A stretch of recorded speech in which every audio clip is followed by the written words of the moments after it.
According to the FBI, hate crimes in America targeting Muslims or people who just appear to be Middle Eastern surged in the aftermath of 9/11. Since 9/11, if you are an Arab American or Muslim American and you go to an airport, you're automatically profiled.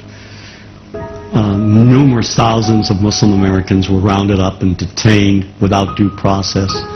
Many people, particularly immigrants, lost their jobs. This college student who asked not to be identified says a recent meeting with police left him feeling like a criminal.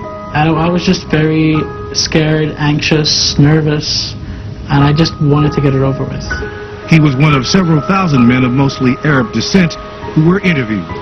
So there is this cloud, with the hate crimes, with the profiling, with being rounded up. Again, I think this illustrates the power of film, that in spite of the reality, in spite of the material that we know to be true, we still embrace the mythology. The mythology is still a part of our psyches. Stereotypes take a long time to wither away. And for many of us, we're comfortable with our prejudices. We don't want to change. We've grown accustomed to this face. When we think of Arabs, what do we see? What images come to mind? Do we see actual people? People who, despite real cultural or geographical differences, do pretty much the same things that we do. When we think of Arab women, what images come to mind? Do we see women who laugh and play and who adore their children? Women who work in the home as well as outside? Would it come as a surprise to know that in many Arab countries, a majority of college students are actually women? What's our immediate image of Arab men? Do we see loving fathers? Men who want to provide for their families? What about Arab teenagers?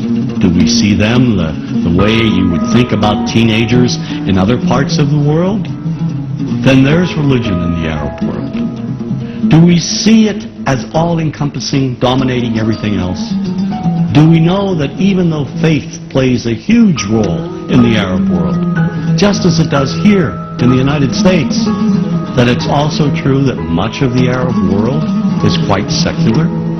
When we think of Arabs and religion, does Christianity come to mind? Do we remember that there are over 20 million Christians in the region who have lived side by side in harmony with Muslims for centuries? To their credit, some filmmakers have shown Arabs and American Arabs in all their complexities. And an excellent way to shatter a stereotype is through laughter, through comedy. So we have comedians. Comedians have done this historically. Black comedians, Jewish comedians. So we see Arab comedians doing this, and this is one way to release the tension. I got a credit card, true story. Guy behind the counter picked up my credit card, sees the Olive card, looks at me all weird. He's like, "Hey, buddy, what kind of name is that?"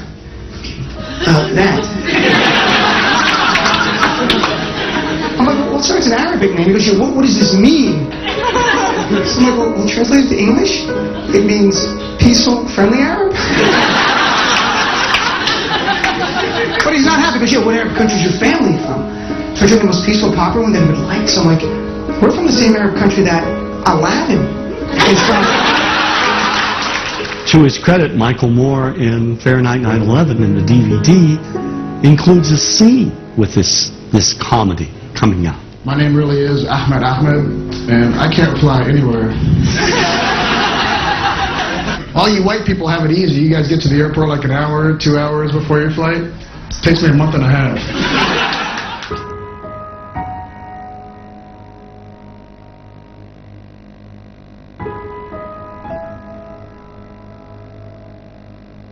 What is the reason for such false conditioning?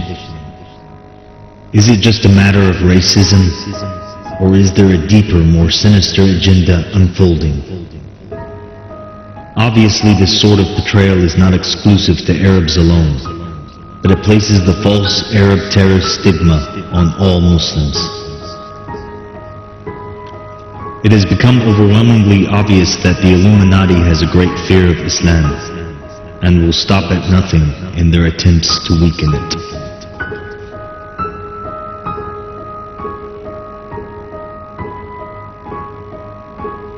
the corporate elite is a very small group of people. They really are. It's not a large group of people, and these people definitely have very powerful agendas, and they're working towards them.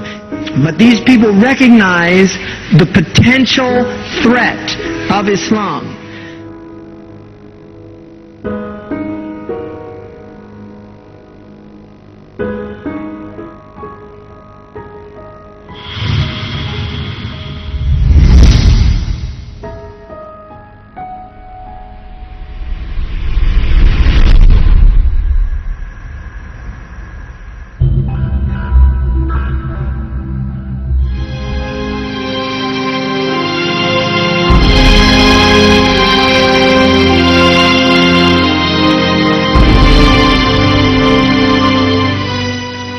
The glorification of the Freemasonic God is not exclusive to music alone.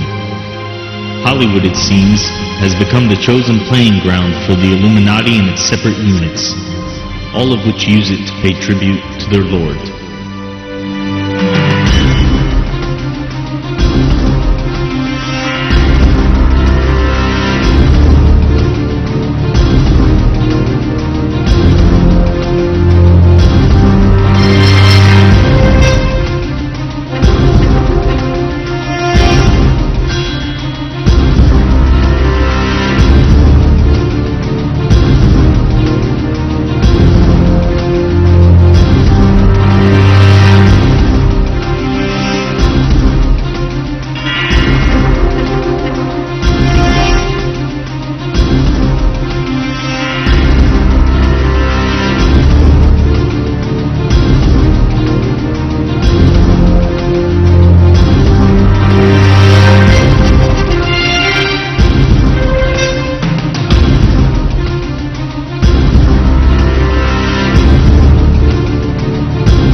No, he never got the chance.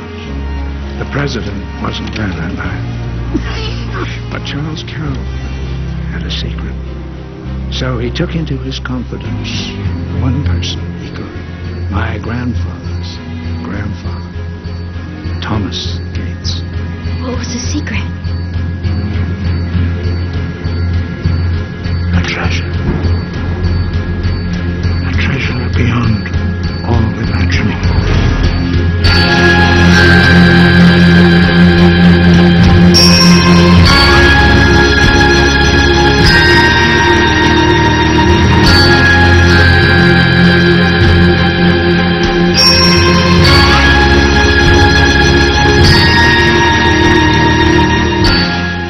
The people in charge of Hollywood and its various media forms are the very same people running governments, corporations, banks, and virtually every system that can be found on the top of the Illuminati pyramid.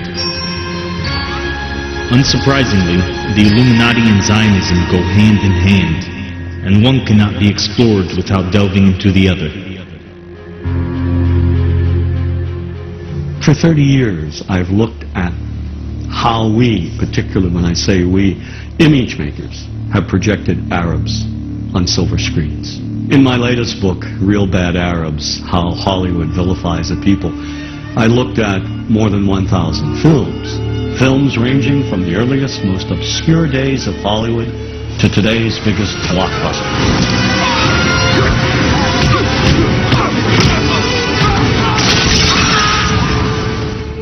And what I tried to do is to make visible what too many of us seem not to see. A dangerously consistent pattern of hateful Arab stereotypes.